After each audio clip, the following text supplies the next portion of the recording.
Hello.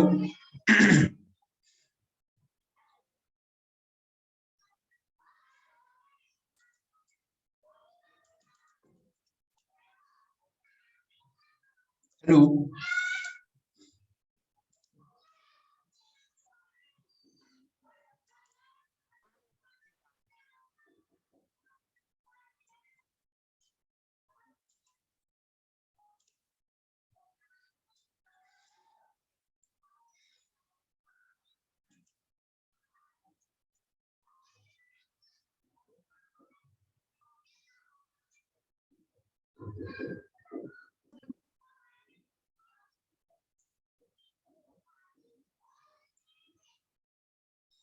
Hello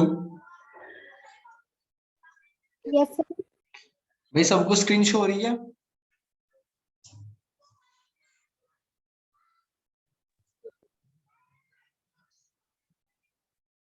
बच्चों, screen show हो रही है? Yes sir. ठीक है, देखो भाई, कल हमने क्वेश्चन नंबर कौन कौन सा करा था भाई? एक तो नाइन्थ हो गया था हमारा, सिक्स्थ हो गया था, और फर्स्ट थ्री क्वेश्चन हमने करे थे। 5 क्वेश्चन कल हुए थे। ठीक है, बताओ आप लोगों ने कोई क्वेश्चन ट्राई करा इनमें से, बाकी जो बचे हुए हैं? सर 4 और 5 किया था। 4 और 5 कंप्लीट हो गया? Yes sir. ठीक है। तो 4, 5 और 6 हो गया हमारा। चलो 7 से करते हैं शुरुआत। Question number 7, 8, 9, 10, 11, 12। ठीक है, ये सारे करेंगे अब। 9 तो नहीं करना ना, 9th नहीं करना है, ये कल हो चुका था। देखो भाई, इस अब इन आगे वाले क्वेश्चन को करने के लिए मुझे आपको कुछ याद दिलाना पड़ेगा। 9th क्लास में आपने सर्कल के बारे में कुछ चीजें पढ़ रखी हैं, एक बार फिर से रिकॉल कर लेते हैं।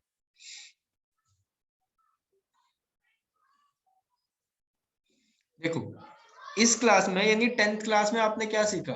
10th क्लास में आपने सीखा कि अगर टेंजेंट और रेडियस का कहीं आमना सामना होता है तो वो हमेशा 90 डिग्री पे होगा। दूसरा, कि अगर एक सिंगल पॉइंट से आप दो टेंजेंट बना देते हो तो वो तो क्या होगा, वो दोनों लेंथ में बराबर होंगी। ठीक है, आपने 9th क्लास में पढ़ रखा था कि ये हमारा एक सर्कल है। ठीक है, और ये सर्कल की कोड है। अगर सेंटर से आप कोई लाइन सेगमेंट ड्रॉ करते हो, अगर सेंटर से कोड के ऊपर कोई लाइन सेगमेंट ड्रॉ करते हो तो वो उसको बाइसेक्ट कर देता है। ये आपने 9th क्लास में पढ़ रखा है। ठीक है, और ना वो 90 डिग्री पे यानी कि परपेंडिकुलर बाइसेक्ट करता है। ये मोस्ट इंपोर्टेंट है, थ्योरम है 9th क्लास में। थ्योरम क्या है कि अगर line segment is drawn through the centre to the code is bisect the code. ठीक है भाई, ये एक मोस्ट इंपोर्टेंट है। मैं फिर से बताता हूँ कि अगर सेंटर से आप एक लाइन सेगमेंट कोड के ऊपर ड्रॉ करते हो तो वो हमेशा उसको परपेंडिकुलर बाइसेक्ट करेगा। बाकी और बहुत सारी थ्योरम है, लेकिन फिलहाल इन्हीं का यूज होगा। बाकी जो भी आएगा हम उसको डिस्कस करेंगे आगे। अब स्टार्ट कर लेते हैं आज का क्वेश्चन नंबर 7 से। देखो, 7th में आपसे कहा कि to concentric circle of radii 5 and 3। दो कॉन्सेंट्रिक सर्कल है। कॉन्सेंट्रिक सर्कल क्या होते हैं, कौन बताएगा?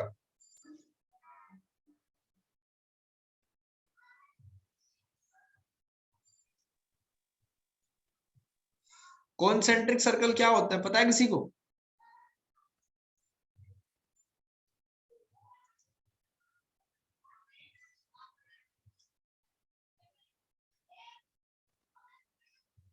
कमाल है, कॉन्सेंट्रिक सर्कल तो पहले डिस्कस हो चुका है हमारा।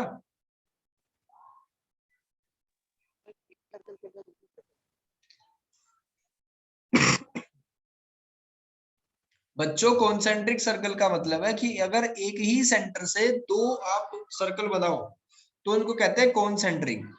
तो इसमें दो कॉन्सेंट्रिक सर्कल है जिनकी रेडियस है 5 और 3। ठीक है भाई, इनकी रेडियस कितनी है? 5 और 3 है। तो रेडियस ड्रॉ कर लेते हैं इसमें। देखो, ये हमने बनाया 5, सॉरी इसको बनाया हमने 3 सेंटीमीटर। और ये जो हमारी दूसरे वाले की रेडियस हुई वो कितनी है 5 सेंटीमीटर। तो आपको ध्यान देना है 3 सेंटीमीटर पे। 3 सेंटीमीटर क्या है, छोटे वाले सर्कल की रेडियस है, और 5 सेंटीमीटर है बड़े वाले सर्कल की रेडियस। ये यहां तक क्लियर हो रहा है? Yes sir. फिर आपने क्या करा, एक कोड ड्रॉ कर ली, बड़े वाले सर्कल के लिए एक कोड ड्रॉ आपने कर ली। ठीक है, जैसे ही आप कोड ड्रॉ करोगे आपको 9th क्लास वाली वो थ्योरम याद आ जाएगी जिसमें कहा था कि a line segment is drawn through the centre to the code bisect the code. यानी इसका मतलब क्या हुआ, इसका मतलब ये हुआ कि जो ओपी है वो एबी के ऊपर परपेंडिकुलर है और बाइसेक्टर है। ठीक है, परपेंडिकुलर है और बाइसेक्टर है।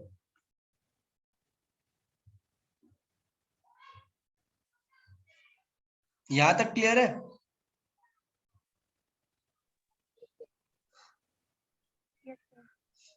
तो इसका मतलब क्या हुआ, अब हम क्या करेंगे, इसको x मान लिया तो ये भी x ही होगा। ठीक है, थ्योरम के अकॉर्डिंग एपी अगर x है तो बीपी भी x ही होगा। तो हम ट्रायंगल को कट कर लेते हैं, ट्रायंगल ओ पी और बी। ओपीबी ट्रायंगल में ये एंगल कितना है, ये 90 डिग्री है। ठीक है भाई, ये कितना है 90 डिग्री।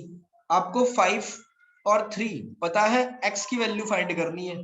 तो लगाओ इसमें पाइथागोरस थ्योरम और बताओ मुझे x की वैल्यू आपकी कितनी है। सर फटाफट। 4। 4 आ गया। तो इसका मतलब क्या हुआ, x की वैल्यू कितनी है 4, और यहां भी 4 ही लिखा जाएगा फिर तो ए बी किससे मिलकर बना हुआ है बच्चों, ए बी एपी और बीपी से मिलकर बना हुआ है।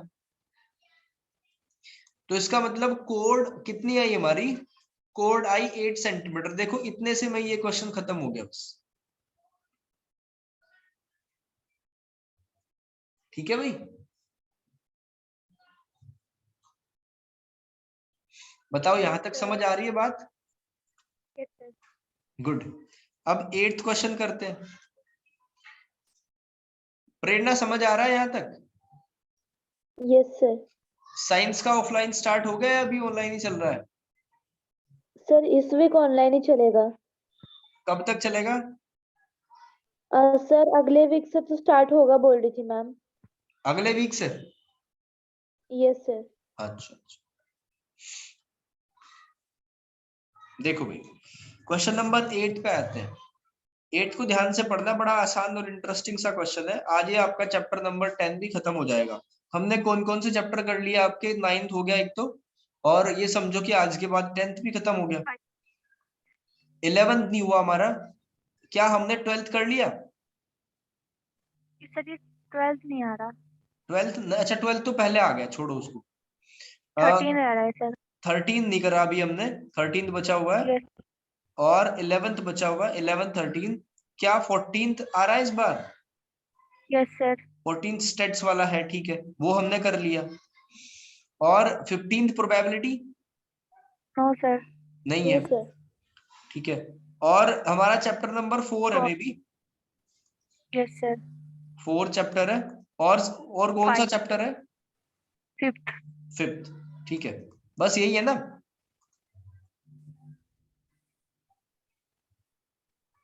तो 4th हो गया हमारा, 5th हो गया, 9th हो गया, 10th हो गया, और 11th बचा हुआ है, और 13th बचा हुआ है। 14th तो रिसेंटली हमने कंप्लीट करा है। 11th चैप्टर में मुश्किल से 2 दिन लगेंगे बस। और 13 चैप्टर यस में सर। आपका लास्ट वाला फ्रस्टम ऑफ कौन डिलीट हो रखा है सिलेबस से। तो इसमें भी लगभग मान लो आप डाउट्स वगैरह और एक्स्ट्रा क्वेश्चन लगा के 4 से 5 दिन। तो अभी सिलेबस आपका ये पूरा, अगर मैं टेस्ट के साथ में और एक्स्ट्रा क्वेश्चन के साथ में बताऊं तो लगभग 10 दिन का आपका सिलेबस बचा हुआ है बस। ठीक है, लेकिन ये मैटर ही नहीं करता कितना चैप्टर बचा हुआ और कितना हो गया। मैटर ये करता है कि जितना आपने कर लिया वो क्या आप 100% उसके मास्टर बने, या बस ऊपर ऊपर से करा है।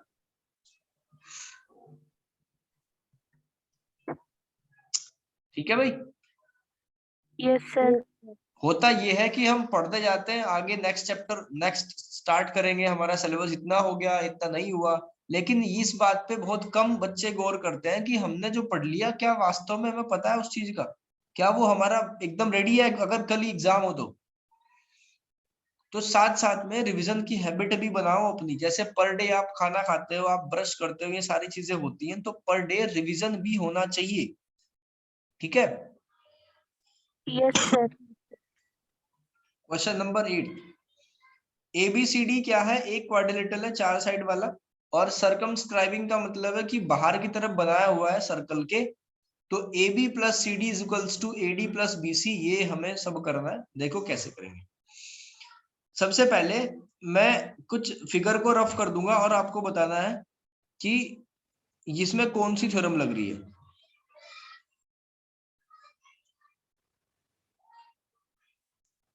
देखो,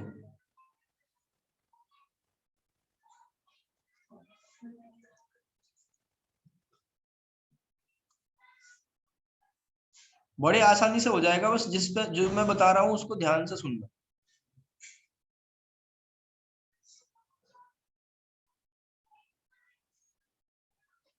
देखो, ये जो फिगर आपके सामने है ना, इसमें क्या दिखाई दे रहा है कि D एक एक्सटर्नल पॉइंट है और ये सर्कल पे टेंजेंट बना रहा है। तो इसका मतलब क्या होगा बच्चों कि टेंजेंट इक्वल होगी dr is equals to ds हो जाएगा। Yes, sir. Tangent Yes, drawn sir. from an external point to the circle are equal in length. Is that clear? Yes, sir. Yes, sir. Very good. अब हम देखते हैं इससे आगे, बिल्कुल हर एक पॉइंट को इसी तरीके से हम इसमें प्लॉट करेंगे और समझेंगे। देखो, अब इसके बाद दूसरे वाले एंड को देखो ध्यान से। दूसरे वाले एंड को देखो तो उसमें क्या दिखाई देगा आपको? उसमें दिखाई देगा कि dr किसके बराबर है? cr किसके बराबर है? cq के बराबर है ना? ठीक है। ठीक है भाई। अब देखो मैं पूरा Yes, sir. ये फिगर खोल देता हूं, और इसके बाद जो हमारा पीबी है वो पीबी किसके बराबर है? बी क्यू के। Q. और आगे जो ये वाला पोर्शन बचा हुआ है इसको देखो, ए से आ रहा है, ए से दो आपकी क्या टेंजेंट बनती है ना? तो एपी किसके बराबर होगा बताओ? Yes. A.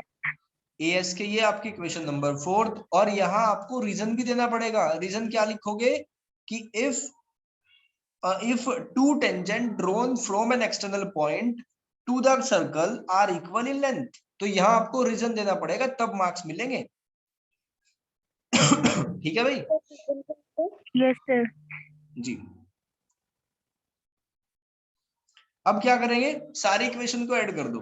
Equation first plus second plus third plus fourth, सबको आपने टोटल कर दिया।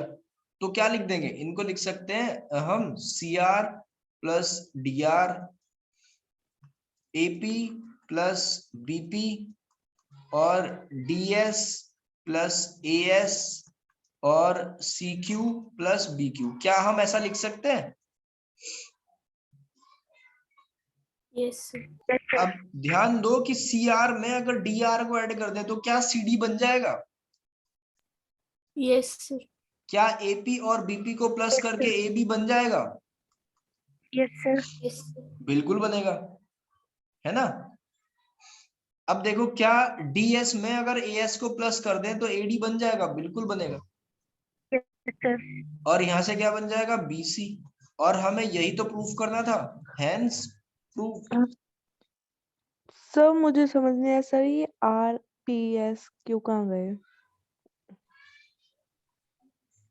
कौन से वाले भाई?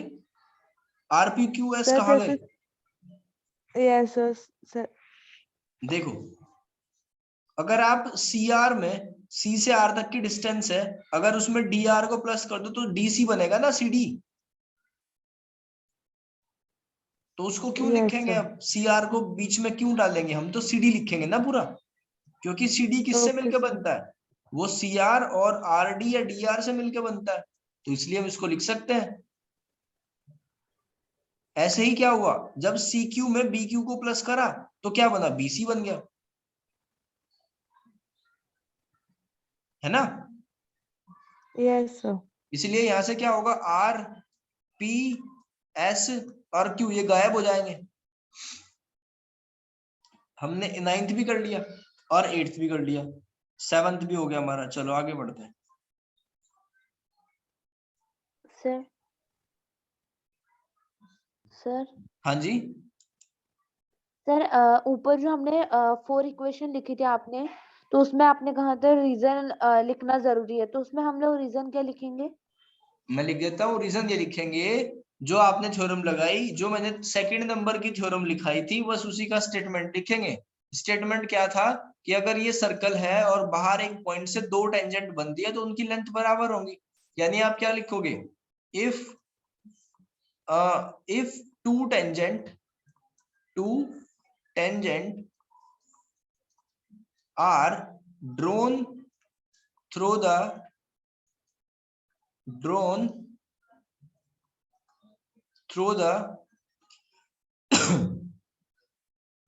one point,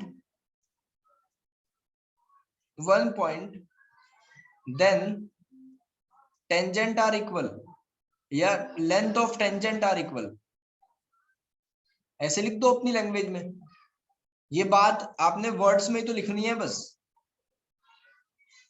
yes sir. बढ़ो आगे। अब हम करते हैं क्वेश्चन नंबर 12th करेंगे। पहले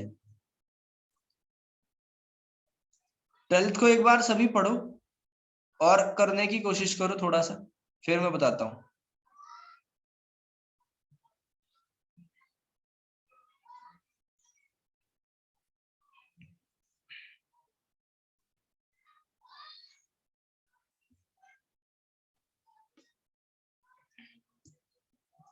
पढ़ लो, आपके पास 2 मिनट का टाइम है, ट्राई करने की कोशिश करो, क्या पता आप मेरी बिना हेल्प के इसको कर लो।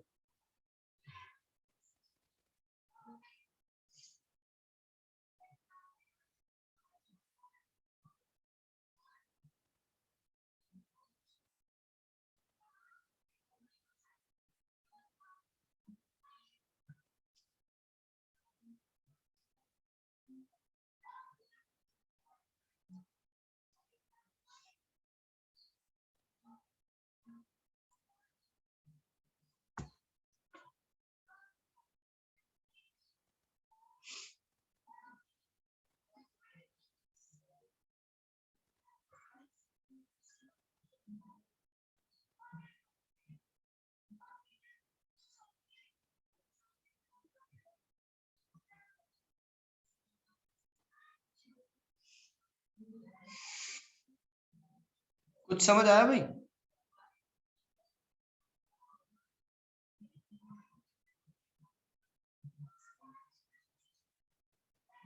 सर वो पहले हमने जो इससे पहले जो क्वेश्चन किया था उसके तरह ही साइड्स अज्यूम करके और उसके साइड्स इक्वल होंगे ऐसा लग रहा है। बिल्कुल वही ऐसे ही होगा।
सर इक्वेशन तो बन गई है।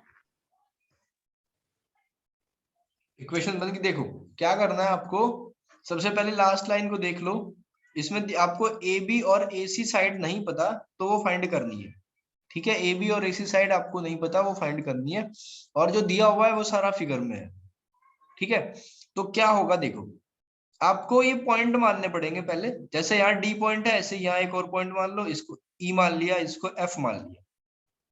ठीक है, अब मुझे एक बात बताओ देखो मैं बाकी सारी चीजों को रफ करता हूँ आपको डिस्ट्रैक्शन से बचाने के लिए और फोकस बढ़ाने के लिए।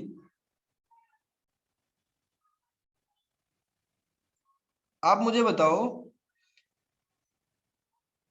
अब ठीक है भाई, देखो क्या सीई की लेंथ बता पाओगे आप कितनी है? सर 6। 6 क्यों है 6? सर एक्सटर्नल पॉइंट सी है तो सर उससे जो टेंजेंट होंगे वो इक्वल लेंथ के होंगे। टेंजेंट इक्वल होंगे, अगर एक पॉइंट से दो टेंजेंट सर्कल पे ड्रॉ करी जा रही है तो वो लेंथ में इक्वल होंगी, बिल्कुल ठीक बात है। अब ऐसे ही हम यहाँ कर सकते हैं ना, ये 8 हो जाएगी। ठीक है भाई, 8 हो गया ना। अब अगर आप इसको x मान लो, अगर आपने AF को x मान लिया तो AE भी x हो जाएगा।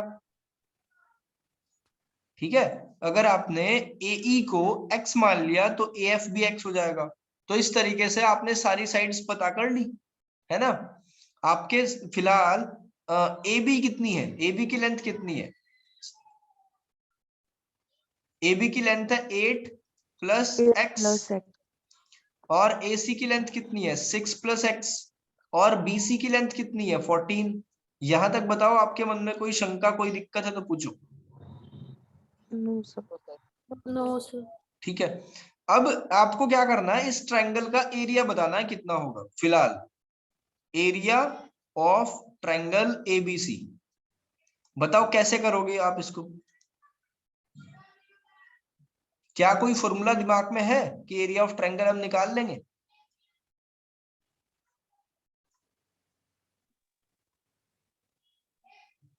Sir Heron's formula. जब भी कोई शेप डिफाइन ना हो तो हम हीरोन्स फॉर्मूला ही लगाते हैं। ठीक है, जब भी कोई शेप डिफाइन ना हो तो आप हीरोन्स फॉर्मूला लगाते हो, और आपको हीरोन्स फॉर्मूला याद नहीं होगा एक आध को छोड़ के। किसको पता है हीरोन्स फॉर्मूला क्या होता है? सर मुझे। अंशिता को पता है, यश को पता है, बाकी को नहीं पता। इसका मतलब पता क्या है, आपने जब आपकी क्लासेस चली तो आपने सीरियसली अटेंड नहीं करी प्रीवियस क्लासेस में। आपने अपने आप को खुद से इवेल्युएट नहीं करा कि भले ही इस महामारी में टीचर हमारे बिल्कुल सामने नहीं है, लेकिन क्या हम खुद को इवेल्युएट कर पा रहे हैं? आपको एक 8 क्लास का फॉर्मूला भी अगर याद नहीं है तो इसका मतलब ये है कि आपने बीते 2 साल जो गए हैं इस लॉकडाउन में, कोरोना में, उसमें आपने सीरियस होकर पढ़ाई नहीं करी, और वो बार बार चीजें आपके सामने आएंगी।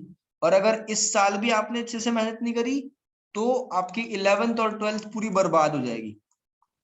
ठीक है, भले ही टाइम कुछ भी हो, टीचर आपके सामने हो या टीचर आपके सामने ना हो, कोई मैटर नहीं करता, आप किसी ना किसी माध्यम से तो पढ़ रहे हो ना, पढ़ाई तो कंटिन्यूअस चली रही है।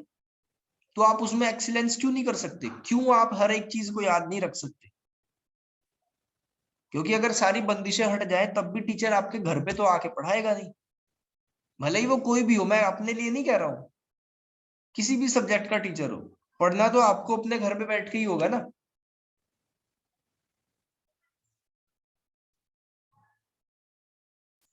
हीरोन्स फॉर्मूला क्या होता है, एस, सबसे पहले उसमें एस निकालते हैं हम, A plus B plus C by 2। S क्या होता है, सेमी पेरीमीटर। और ये कब कब यूज होता है, जब भी आपको ट्रायंगल की शेप ना पता हो कि वो राइट एंगल है, आइसोसेलेस है, स्केलन है, क्या है, तो डायरेक्टली हम हीरोन्स फॉर्मूला अप्लाई कर देते हैं, that is root S, S minus A, S minus B, S minus C. ये है आपका हीरोन्स फॉर्मूला। ठीक है, तो सबसे पहले आप सेमी पेरीमीटर बताओ कितना होगा इसमें। मोस्ट मोस्ट इंपोर्टेंट क्वेश्चन है 12th।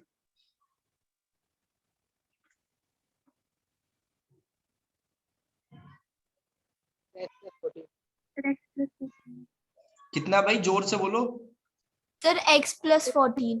x प्लस 14 ये आएगा हमारा x प्लस 14। और ये क्यों आएगा, जिसको समझ नहीं आ रहा है आप पूछ लेना, अदरवाइज मैं आगे बढ़ जाऊंगा। s की वैल्यू कितनी है, x प्लस 14, ये हमने लिख दिया, यहां भी लिख दिया ब्रैकेट के अंदर भी। और a की वैल्यू कितनी है, a की वैल्यू है 6 प्लस एक्स, तो ये हो जाएगा जब ब्रैकेट ओपन होगा तो 6 माइनस एक्स। फिर इसके बाद अगेन हम s को लिखेंगे और अगेन क्या लगा देंगे b की वैल्यू रखेंगे। b कितना है फिलहाल 8 प्लस एक्स, तो ये हो जाएगा 8 माइनस एक्स। फिर लास्टली क्या करेंगे 14 प्लस एक्स, और c की वैल्यू कितनी है 14। ठीक है भाई, अब देखो क्या होगा 14 प्लस एक्स, ये सबसे लेंथी क्वेश्चन है इस चैप्टर का। x से x कैंसिल, ये 8 आ जाएगा, x से x कैंसिल, ये 6 आ जाएगा, 14 से 14 कैंसिल, ये x आ जाएगा। ठीक है, अब ध्यान देना बात को, हम 8 को क्या लिख सकते हैं, 8 को लिख सकते हैं 2 इंटू 2 इंटू 2, और 6 को क्या लिख सकते हैं 2 इंटू 3, और बाकी जो सब कुछ बचा हुआ है उसको एज इट इज लिख दो। ठीक है ना, बाकी जो बचा हुआ है उसको हमने एज इट इज लिख दिया। अब 2 इंटू 2 को क्या लिख सकते हैं, इसमें से जब कॉमन लेंगे तो 2 बाहर आएगा ना, और एक और 2 बाहर आ जाएगा, तो अंदर कितना बचा, अंदर बचा 3x 14 प्लस x, तो 2 2 जा कितना हो गया 4 अंडर रूट 3 की अंदर मल्टीप्लाई कर दो कितना बन जाएगा 14, 3 जा कितने होते हैं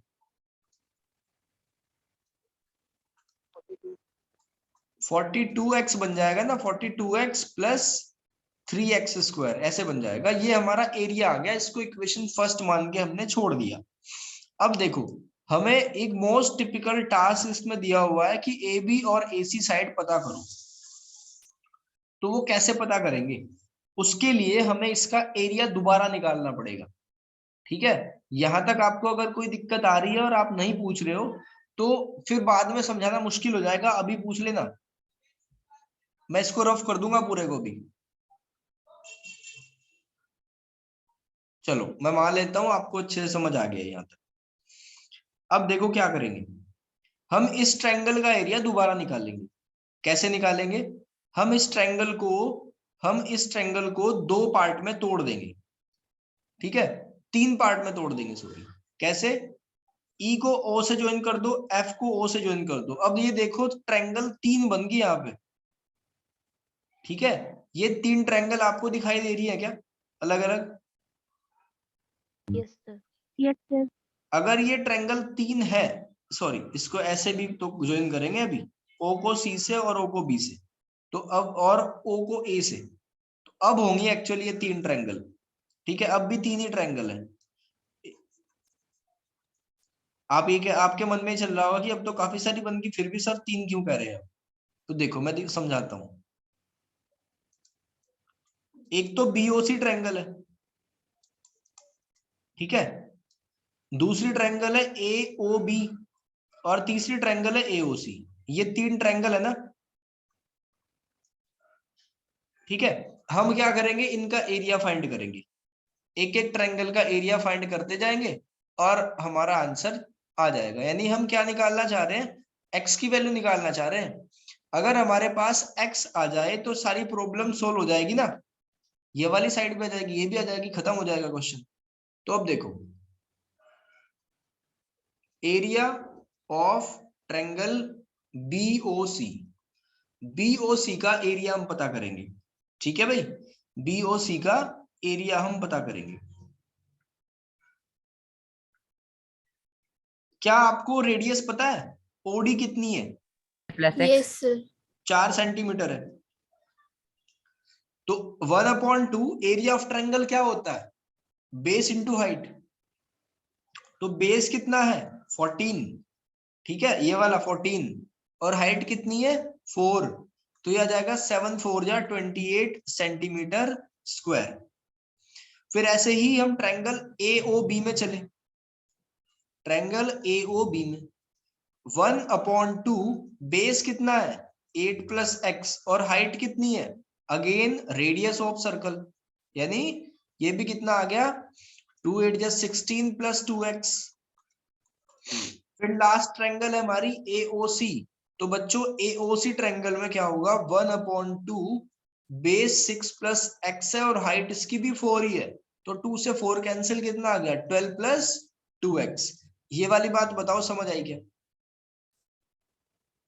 यस सर। तो अगर हम बात करें एरिया ऑफ ट्रायंगल ABC की, तो इन तीनों ट्रायंगल को हमें प्लस करके तभी तो बनेगी ना ABC ट्रायंगल। तो हम क्या करेंगे, area of triangle AOC plus area of triangle BOC, ठीक है। फिर उसके बाद एरिया ऑफ ट्रायंगल कौन कौन सा हो गया, AOC हो गया, BOC हो गया, AOB। तो एरिया ऑफ ट्रायंगल ABC तो हमने अभी निकाल लिया था ना, कितना था 4√42x प्लस 3x स्क्वायर, अभी हम निकाल के बैठे हैं, ठीक है। और AOC का एरिया अभी निकाला हमने, कितना है ऊपर से देख के बताओ, AOC का एरिया कितना है 12 प्लस 2x। BOC का एरिया कितना है 28 और AOB का एरिया कितना है 16 प्लस 2x। 16 थोड़ा राइट हैंड साइड को सिंप्लीफाई कर लो तो कितना बन जाएगा 4x और 28 और 12 कितना 40, यानी 56 आ जाएगा यहाँ पे। और ये क्या है 4 हमने कॉमन ले रखा है और 42x प्लस 3x स्क्वायर। अब देखो क्या होगा, यहां से 4 कॉमन ले रखा है और राइट हैंड साइड से भी तो 4 कॉमन आ जाएगा, ठीक है भाई, राइट हैंड साइड से भी 4 कॉमन आ जाएगा। तो वो कॉमन लेके हमने क्या कर दिया, कैंसिल कर दिया। देखो यहां तक क्लियर है क्या? Yes sir. अब देखो क्या होगा, हम क्या करेंगे बोथ साइड स्क्वायरिंग कर देंगे, हमने बोथ साइड स्क्वायरिंग कर दिया, चलो तो स्क्वायर से रूट कैंसिल हो गया, तो क्वेश्चन हो गया और भी आसान।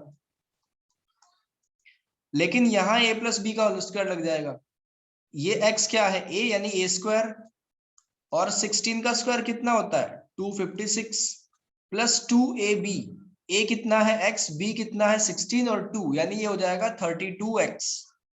अब देखो इसको थोड़ा सा सिंप्लीफाई कर देंगे, एक्स स्क्वायर चला जाएगा 3x स्क्वायर के पास तो 2x स्क्वायर बनेगा, 32x चला जाएगा 42 के पास तो 10x बनेगा, और 256 हो जाएगा राइट लेफ्ट साइड में शिफ्ट।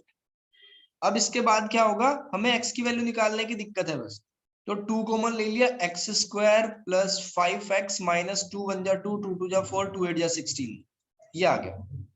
तो x square plus 5x minus 128 equals to 0, ये एक क्वाड्रेटिक इक्वेशन है और इसको सोल्व करके आपको यानी इसको स्प्लिट करके x की वैल्यू बतानी है क्या होगी, करो फटाफट यहां से।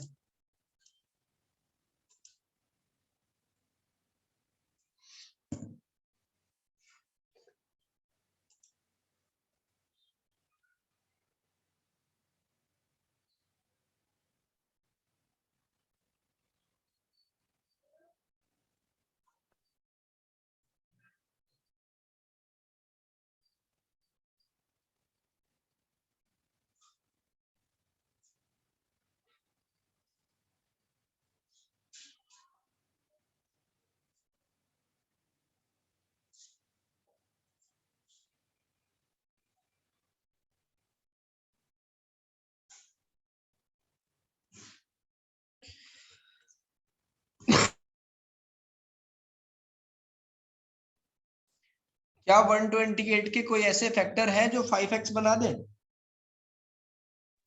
सर एक मिनट।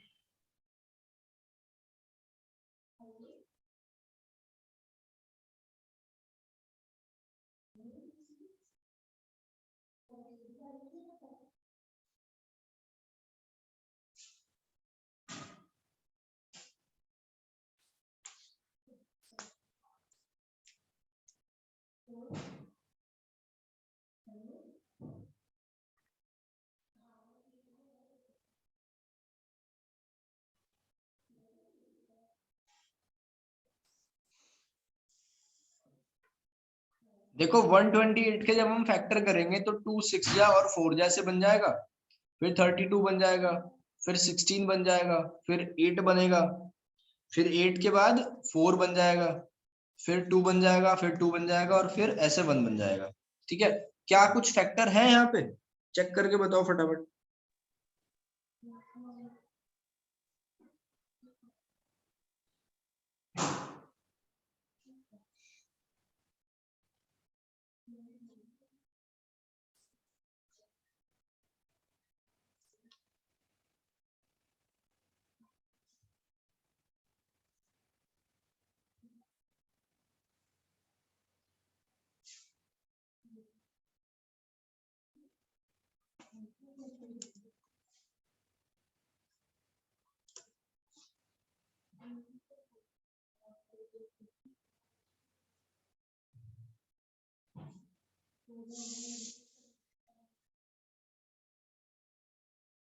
सर ये तो बन ही नहीं रहे।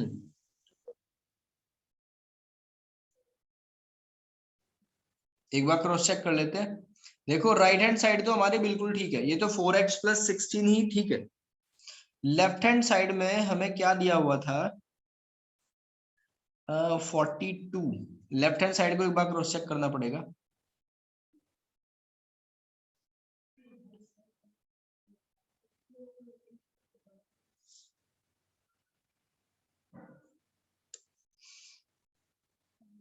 थ्री एक्स स्क्वायर ये भी बिल्कुल ठीक है, और 42 और 16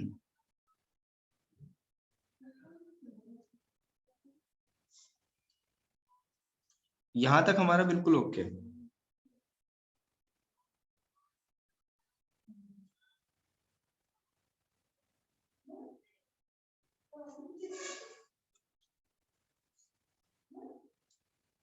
सर 42 में से 32x को अगर माइनस करेंगे तो सर 10 आएगा ना? कहाँ पे? सर जो लिखा है 2x² + 10x और -256 वाला। ठीक है, कोई नहीं, मैं एक बार क्रॉस चेक दोबारा ही कर देता हूँ, कोई दिक्कत नहीं।